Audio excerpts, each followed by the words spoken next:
और क्या हालचाल गाइस। ये बात तो सभी को पता है कि गोकू के सिर्फ 2 बेटे हैं। पहला बेटा है गोहान और दूसरा बेटा है गोटेन। लेकिन गोकू का एक और बेटा है, गोकू का तीसरा बेटा भी है जिसका नाम है ज़ाइकोर।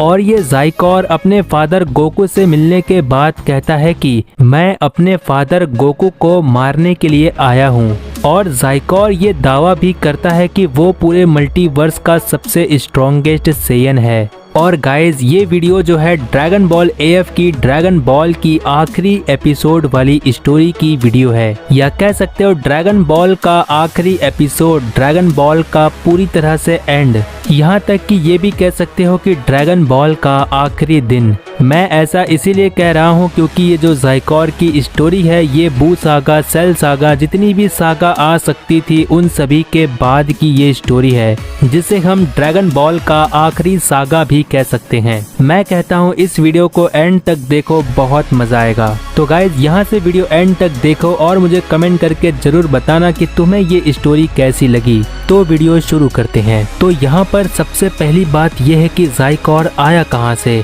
ज़ाइकोर का जन्म कैसे हुआ, जबकि गोकू को भी नहीं पता कि ज़ाइकोर आखिरकार आया कहाँ से। तो गाइज हमें इस स्टोरी को समझने के लिए 25 साल समय में पीछे आना होगा।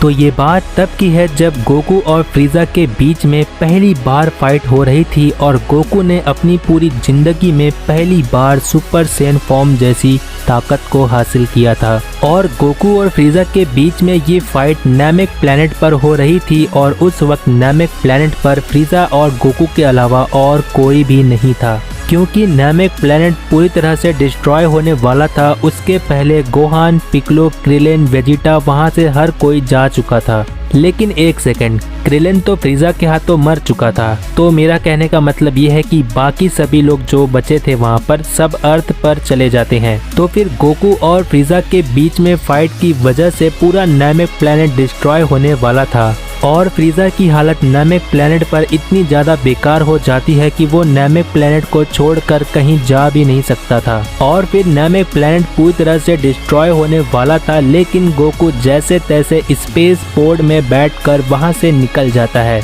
और फ्रीजा उसी नैमेक प्लेनेट के साथ पूरी तरह से डिस्ट्रॉय हो जाता है। लेकिन फ्रीजा के कुछ पार्ट्स बच जाते हैं, जिसके बॉडी पार्ट्स को लेकर फ्रीजा के फादर किंग कोल्ड ने कुछ मशीन पार्ट्स को फ्रीजा के पार्ट्स के साथ जोड़कर फ्रीजा को जिंदा कर दिया था। और यहीं पर हमें फ्रीजा के साथ एक ऐसी वेस्ट सुप्रीम काई को दिखाया जाता है जिसका नाम होता है मिस लीला। और ये मिस लीला एक वेस्ट सुप्रीम काई कायोशिन होती है जो फ्रीजा को अपना बेटा मानती है। और इसी वेस्ट सुप्रीम काई को ये देखकर सहन नहीं हुआ कि फ्रीजा की हालत किसी सेयन ने इतनी बुरी कर दी है।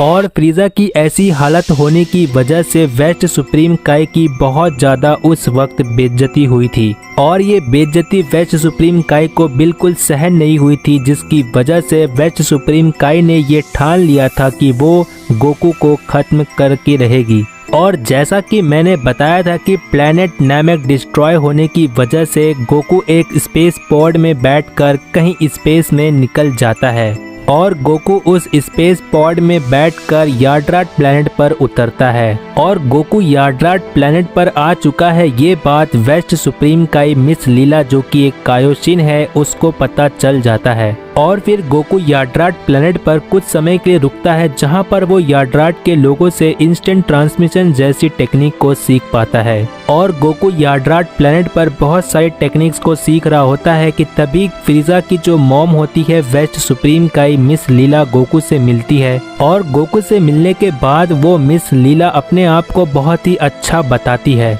और गोकू को बहुत सारा खाना खिलाती है और उस खाने में कुछ ऐसा मिला देती है जिसकी वजह से गोकू बेहोश हो जाता है।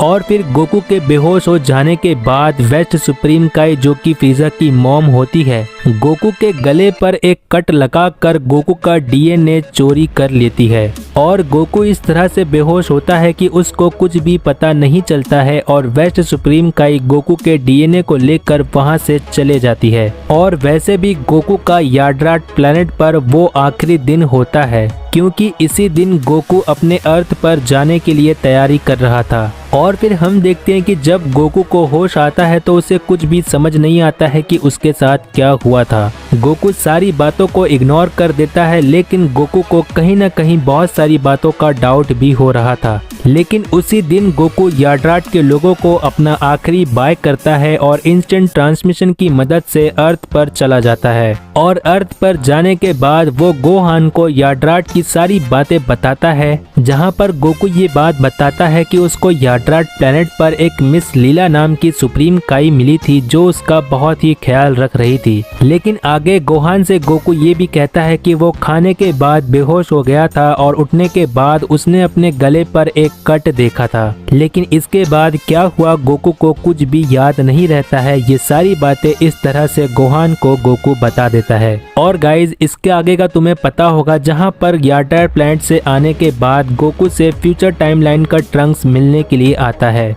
जहां पर ट्रंक्स गोकू की ताकत का अंदाजा भी लगा लेता है। और गाइज फ्यूचर टाइमलाइन से ट्रंक्स इसीलिए आया होता है क्योंकि वो एंड्रॉइड्स के बारे में और सेल के बारे में बता सके।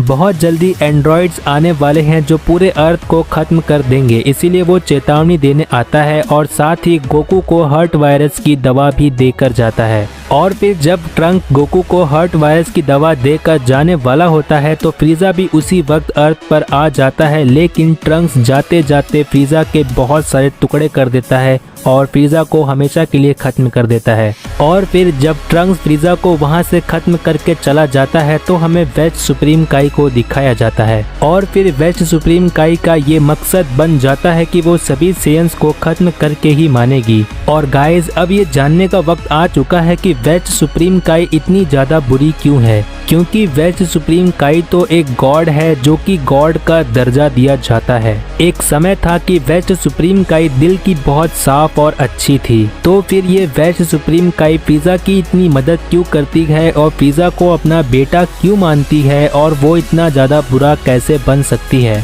तो ये बात इतनी ज्यादा पुरानी है कि तब अर्थ पर गोकू जैसा सेयन पैदा भी नहीं हुआ था, या कह सकते हो कि गोकू जैसा सेयन अर्थ पर आया भी नहीं था। उस वक्त बाबीडी के फादर बीबीडी ने माजिन बू को क्रिएट किया था और इसी माजिन बू ने एक के बाद एक करके सभी काइस को खत्म कर दिया था। लेकिन वेस्ट सुप्रीम काई जैसे तैसे करके माजिन बू के हाथों से बचने में सफल हो जाती है। लेकिन वेस्ट सुप्रीम काई इसीलिए इतना ज्यादा बुरा बन जाती है क्योंकि इतने सालों तक कोई भी वेस्ट सुप्रीम काई को ये पूछने नहीं आया था कि वो जिंदा है या फिर वो मर गई। लेकिन फ्रीजा ने वेस्ट सुप्रीम काई को सहारा दिया, जिसकी वजह से वेस्ट सुप्रीम काई फ्रीजा को बहुत मानने लगी और अपना बेटा भी मानती है। और फ्रीजा की वजह से ही वेस्ट सुप्रीम काई बिल्कुल एक क्वीन की तरह रहती थी। और जब सेयंस के हाथों फ्रीजा मारा जाता है तो जिसकी वजह से वेस्ट सुप्रीम काई की बहुत ज्यादा बेइज्जती होती है और इसी का बदला लेने के लिए वेस्ट सुप्रीम काई ने गोकू का डीएनए चोरी किया था।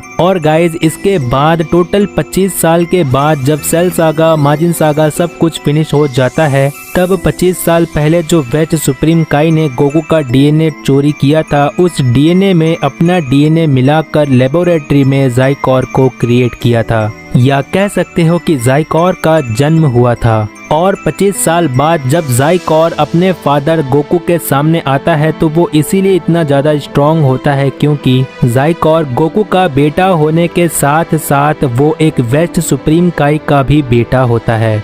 वेस्ट सुप्रीम काई को हम कायोशिन भी कहते हैं क्योंकि कायोशिन का काम होता है किसी भी चीज को क्रिएट करना। इसीलिए ज़ाइकॉर आधा सेयन है और आधा एक काई है, इसीलिए ज़ाइकॉर एक हाफ ब्लडेड सेयन है। और इस हिसाब से देख सकते हो कि ज़ाइकॉर का लुक थोड़ा थोड़ा काई से भी मिलता है। और अब बात आती है कि ज़ाइकॉर अपने डैड सन गोकू को क्यों मारना चाहता है, क्योंकि वेस्ट सुप्रीम काई जो कि ज़ाइकॉर की मॉम है, ज़ाइकॉर को पाल पोस कर बड़ा किया इसीलिए क्योंकि फ्रीजा की मॉम अपनी बेइज्जती का बदला ज़ाइकॉर के जरिए ले सके। यहाँ पर कंफ्यूज मत होना, ज़ाइकॉर की मॉम और फ्रीजा की मॉम एक ही है जिसका नाम है वेस्ट सुप्रीम काई। और यहाँ पर एक छोटा सा फर्क ये भी है कि ज़ाइकॉर वेस्ट सुप्रीम काई का सगा बेटा है और फ्रीजा वेस्ट सुप्रीम काई का सगा बेटा नहीं है। और एक छोटी सी बात ये है कि गोकू के टोटल 3 बेटे हैं। सबसे बड़ा बेटा जो है उसका नाम है गोहान, और गोहान से जो छोटा है उसका नाम है ज़ाइकोर और जो ज़ाइकोर से भी छोटा है उसका नाम है गोटेन। तो गाइज अब तुम्हें पता चल गया होगा कि ज़ाइकोर का रियल ओरिजिन कैसे है, ज़ाइकोर कहाँ से आया था और वेज सुप्रीम काई इतनी बुरी कैसे बन जाती है। और गाइज मुझे ऐसा लगता है कि अगर ये ज़ाइकोर कैनन हो जाता है तो भाई बहुत मज़ा आएगा। और गाइज ये जो ज़ाइकोर की स्टोरी है ये ड्रैगन बॉल की एंड की स्टोरी है, या फिर ऐसा कह सकते हो कि जो ज़ाइकोर की स्टोरी है ये ड्रैगन बॉल की आखिरी एपिसोड वाली स्टोरी है, जिसे हम ड्रैगन बॉल AF भी कह सकते हैं। ज़ाइकोर की स्टोरी इतनी ज़्यादा पुरानी है कि तुम्हें इसी बात से समझ आ जाना चाहिए कि ड्रैगन बॉल AF के एंड में जब ज़ाइकोर आया होता है तब पता है क्या, चीची बूढ़ी हो चुकी होती है, बुल्मा भी बूढ़ी हो चुकी होती है और गोटेन और ट्रंक्स तो बिल्कुल एडल्ट हो जाते हैं। तो गाइज तुम्हें ये ज़ाइकोर वाली स्टोरी कैसी लगी मुझे कमेंट करके जरूर बताना। और गाइज मुझे पता है बहुत लोगों के मन में ये सवाल होगा कि Daishinkan Goku strongest in the multiverse का पार्ट 30 कहाँ पर है। तो गाइज डाइशिंकन गोकू का पार्ट 30 कल आ जाएगा। और गाइज एक छोटी सी रिक्वेस्ट है, अगर मुझे इंस्टाग्राम पर फॉलो करना चाहते हो तो लिंक डिस्क्रिप्शन में है, वहां से मुझे फॉलो कर सकते हो। तो इसी के साथ I hope you like this video, make sure to. मैं मिलता हूँ किसी और ड्रैगन बॉल वीडियो में, तब तक के लिए